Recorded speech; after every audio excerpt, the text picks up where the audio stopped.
श्री स्वामी समर्थ. नमस्कार मित्रांनो, आजचा हा व्हिडिओ शेवटपर्यंत नक्की ऐका. कारण जर तुमच्या घरात अजिबात बरकत नसेल, कितीही कष्ट केले तरी पैसा हातात टिकत नसतील, थोडेफार मिळालेले पैसे अचानक खर्चात निघून जात असतील, कर्ज संपायचं नाव घेत नसेल, तर याकडे अजिबात दुर्लक्ष करू नका. कारण आज मी तुम्हाला असे 12 गंभीर दोष सांगणार आहे जे न कळत होत राहतात आणि ज्यामुळे लक्ष्मी तुमच्या घरात येतच नाही आणि आलीच तर एका क्षणात निघून जाते.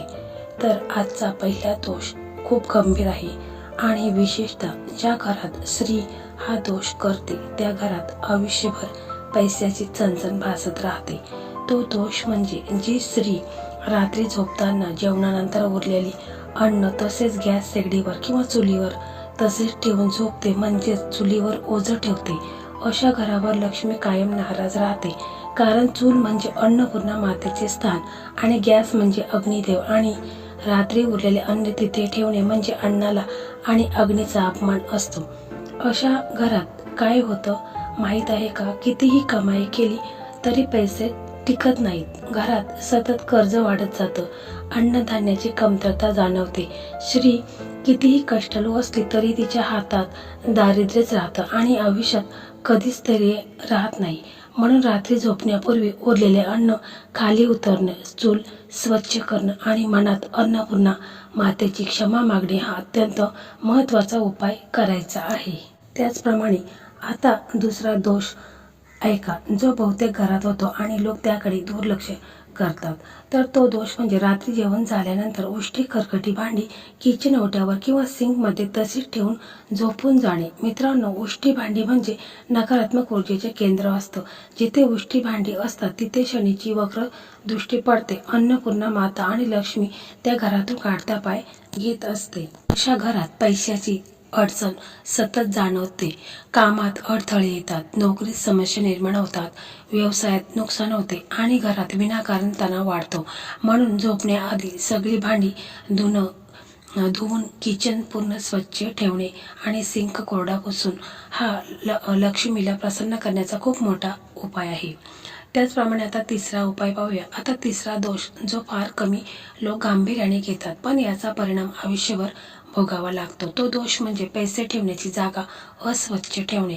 मग ती तिजोरी असो, कपाट असो किंवा पॉकेट असो, जिथे पैसा अस्वच्छ ठिकाणी ठेवले जातात तिथे लक्ष्मी कधीच स्थिर होत नाही. कारण लक्ष्मीला अस्वच्छता अजिबात आवडत नाही. जिथे स्वच्छता असते तिथेच लक्ष्मी असते. तर अनेक लोक म्हणतात पैसे येत नाहीत पण त्यांचे पॉकेट फाटलेले असतात, कागदाने भरलेले असतात, देवांचे फोटो नसतो आणि अशा पॉकेटात पैसा टिकणार नाही. म्हणून पॉकेट नेहमी स्वच्छ ठेवा, कपाट आठवड्यातून एकदा साफ करा, तिजोरीत हळद कुंकू ठेवा आणि दर शुक्रवारी लक्ष्मीची आठवण काढा. कारण जिथे स्वच्छता तिथे लक्ष्मी आणि जिथे अस्वच्छता तिथे दारिद्र्य असते. आणि त्याची तिजोरी आहे तर तिच्यामध्ये गंगाजल टाकायचं आहे आणि ती स्वच्छ पुसून वगैरे घेऊन हळद कुंकवाच्या साहाय्याने स्वस्तिक चिन्ह काढायचं आहे आणि आपल्या तिजोरीला ओवाळायचं आहे हळद कुंकूने. त्याचप्रमाणे फूल असेल तर फूल ठेवायचं आहे आणि मग आपल्या तिजोरीचं दर्शन घ्यायचं आहे.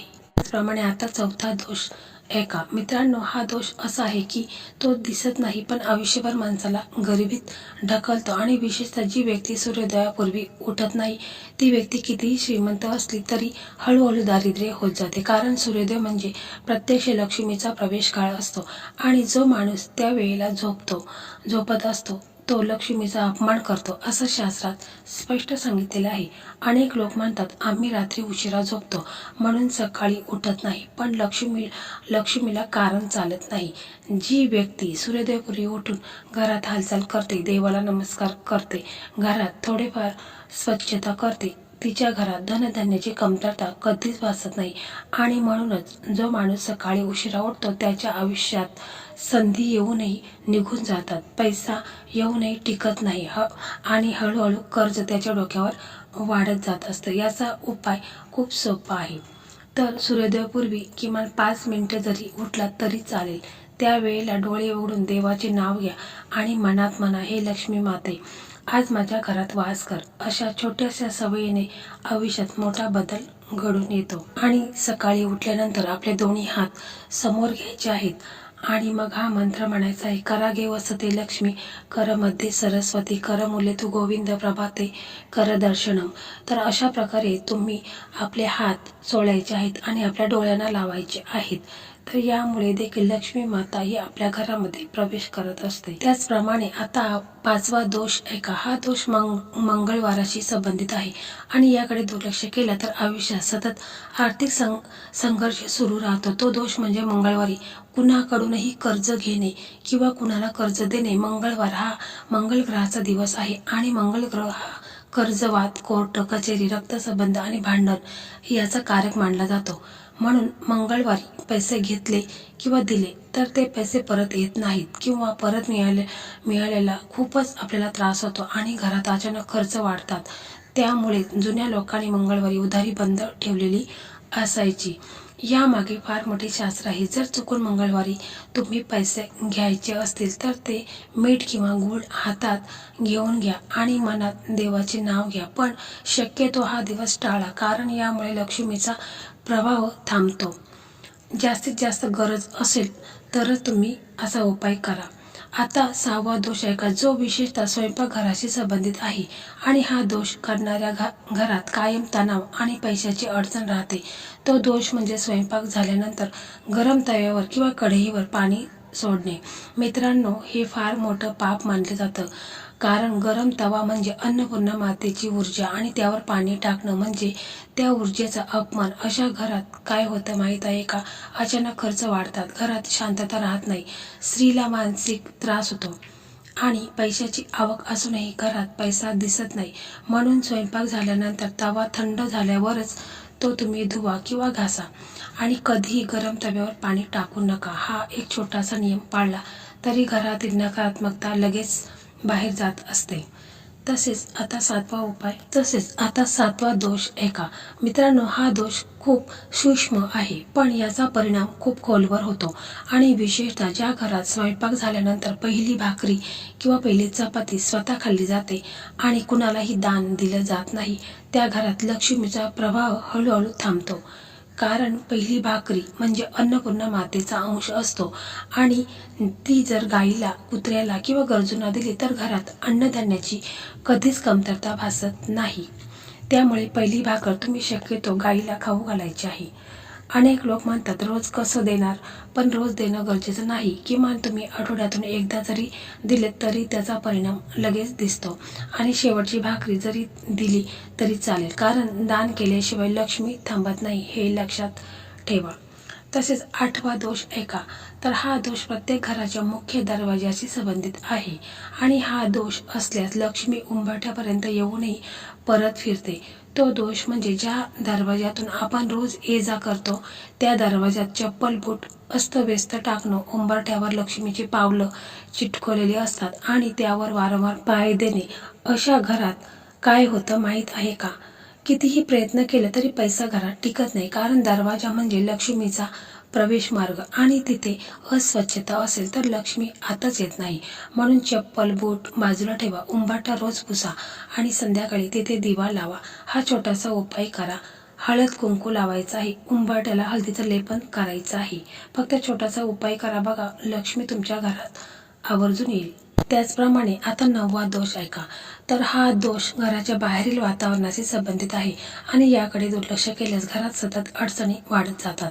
तो दोष म्हणजे घराच्या अंगणात अतिप्रमाणात अशुभ झाडे लावणे, जसे की काटेरी झाडं, दूध देणारी झाडं किंवा फार उंच आणि काळी सावली टाकणारी झाडं. वास्तुशास्त्रानुसार अशी झाडं घराच्या आजूबाजूला असतील तर नकारात्मक ऊर्जा वाढत असते, घरामध्ये आजार वाढतात आणि पैशाची आवक कमी होते. म्हणून शक्यतो घराच्या अंगणात तुळस, आवळा, केळी किंवा फुलझाडं लावा, कारण ही झाडं सकारात्मक ऊर्जा वाढवतात आणि लक्ष्मीला आकर्षित देखील करत असतात. आता 10वा दोष ऐका. मित्रांनो, हा दोष असा आहे की लोक याला साधी सवय समजून दुर्लक्ष करतात, पण हाच दोष खूप भयंकर आहे. सगळ्यात मोठं कारण ठरतं. तो दोष म्हणजे घरात अडगळ साठवून ठेवणं. जुने कपडे, फुटकी भांडी, खराब वस्तू, न वापरलेले सामान वर्षानुवर्ष घरात ठेवणे. अशा घरात काय होतं माहीत आहे का? तर अशा घरामध्ये नकारात्मक ऊर्जा ही साठून राहत असते आणि यामुळे नवीन गोष्टी येण्यासाठी जागा उरत नाही. पैसा येण्याचे मार्ग बंद होतात आणि घरात सतत जडपणा जाणवते. म्हणून जे वापरत नाही ते घरात ठेवू नका. गरजू लोकांना घ्या किंवा घराबाहेर काढा, कारण रिकामी जागा म्हणजे नवीन लक्ष्मीला. आता 11वा दोष ऐका. हा दोष घराच्या बाथरूमशी संबंधित आहे आणि फारच गंभीर मानला जातो. तो दोष म्हणजे बाथरूममध्ये घाणेरडे पाणी साठवून ठेवणे किंवा बाथरूममधील नळ सतत टपकत राहणे. मित्रांनो, पाणी म्हणजे लक्ष्मीचं रूप आहे आणि जेव्हा पाणी वाया जातं तेव्हा लक्ष्मीही वाया जाते. अशा घरात अचानक खर्च वाढतात, पैसा हातात टिकत नाही आणि आरोग्याच्या समस्या निर्माण होतात. म्हणून नेहमी लक्षात ठेवा, बाथरूम नेहमी स्वच्छ ठेवा, कुठेही पाणी साचू देऊ नका आणि टपकणारा नळ लगेच दुरुस्त करा. हा एक छोटासा उपाय मोठं आर्थिक नुकसान टाळतो. आता 12वा आणि शेवटचा दोष ऐका. तर हा दोष संध्याकाळच्या वेळेस संबंधित आहे आणि हा दोष केल्यास लक्ष्मी नाराज होते. तो दोष म्हणजे संध्याकाळी तिन्ही सांजेला कुणाला पैसे किंवा मीठ देणे किंवा त्या वेळेला कुणाकडूनही पैसे घेणे, कर्ज देणे किंवा कर्ज घेणे. शास्त्रानुसार संध्याकाळची वेळ ही लक्ष्मीच्या प्रवेश काळची वेळ असते आणि त्या वेळेला जर घरातून पैसे किंवा मीठ बाहेर गेलं तर घराची बरकतही बाहेर जाते. म्हणून शक्यतो या वेळेत कोणालाही पैसे देऊ नका आणि घ्यायचेही टाळा. जर अत्यावश्यक असेल तर ते काम दुसऱ्या वेळी करा. तसेच बघा मित्रांनो, आज ही संपूर्ण माहिती आपण जाणून घेतलेली आहे. हे जे 12 दोष सांगितले ते नकळत घडत असतात, पण त्याचा परिणाम आयुष्यभर भोगावा लागतो. म्हणून आजपासूनच हे दोष टाळा आणि बघा तुमच्या घरात हळूहळू कसं धनधान्य वाढतं, कर्ज कमी होतं आणि लक्ष्मी कायमस्वरूपी तुमच्या घरामध्ये वास करेल. जर हा व्हिडिओ तुम्हाला उपयोगी वाटला असेल तर लाईक करा, शेअर करा आणि अशाच उपयोगी उपायासाठी आपल्या मराठी चॅनलला सबस्क्राईब करा. धन्यवाद.